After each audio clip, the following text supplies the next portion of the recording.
Le coordonnateur humanitaire des Nations Unies au Niger, Fodé Ndiaye, a appelé samedi la communauté internationale à mobiliser ses ressources pour la crise humanitaire née après l'attaque massive de Boko Haram à Basso, dans le sud-est du Niger. En effet, quelques 50 000 personnes ont fui la zone dans un secteur qui accueillait déjà de nombreux camps de réfugiés en raison du harcèlement des islamistes. Selon les autorités nigériennes, 26 soldats avaient été tués la semaine dernière dans un assaut lancé par Boko Haram à Basso, une localité du Niger proche de la frontière avec le Nigeria et le Tchad. Des milliers de personnes sont sur les routes dans des conditions extrêmement difficiles, sans eau, sans abri. Certains sont étalés sous des arbres avec cette chaleur accablante en ce mois de Ramadan, a expliqué Fodé Ndiaye.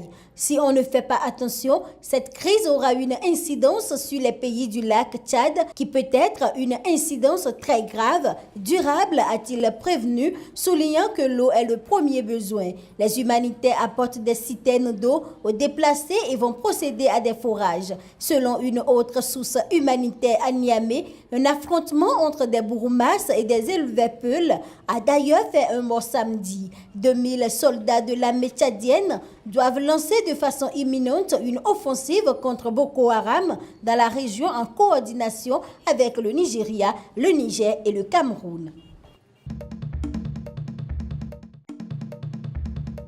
40 ans après le soulèvement de Soweto réprimé par le régime de l'apartheid, des Noirs et des soldats blancs effectuent la marche que les écoliers n'ont pu terminer en 1976. Une première symbolique, mais la faible mobilisation de samedi témoigne du chemin à parcourir pour la réconciliation en Afrique du Sud. L'armée n'est pas ici pour confesser quoi que ce soit parce que nous considérons que nous n'avons rien à confesser. Nous n'avons tué personne dans le bidonville.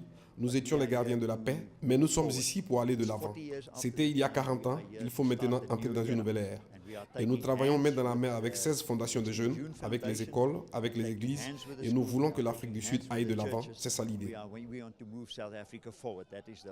Pour la première fois en 40 ans, d'anciens militaires blancs qui n'étaient pas à Soweto en 1976, mais ont été forcés de faire leur service militaire pendant les années d'apartheid, commémore le soulèvement aux côtés des Noirs. Le petit cortège d'une centaine de personnes s'ébranle du lycée Madiban à Soweto après avoir inauguré une plaque en l'honneur d'Abiel Lebolo, un écolier tué par balle pendant le soulèvement.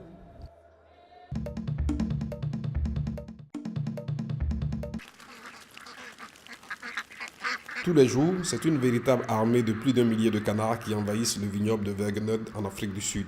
Ces animaux travaillent dans les champs en tant que pesticides naturels. La présence des canards permet aux récoltes de pousser sainement. Les canards nettoient littéralement les vignes en mangeant les insectes et les escargots qui sont nuisibles aux grappes. En plus, les oiseaux contribuent à la fertilisation du terrain. Depuis 1984, ces canards contribuent à un objectif: mettre en place des pratiques agricoles beaucoup plus respectueuses de l'environnement. L'ancien propriétaire de Wegener Wine Estate, John Ford, avait un amour incroyable pour ces oiseaux à plumes. Cette armée de canards a fait du site une véritable attraction touristique. Elle se déroule 2 fois par jour et est ouverte au public. Le domaine produit différents cépages de bonne qualité, comme le Merlot, le Cabernet, le Syrah. Et puis il y a un vin qui se nomme le Running Duck, le canard qui court. Ces canards sont aussi les protagonistes d'une campagne de communication originale et efficace.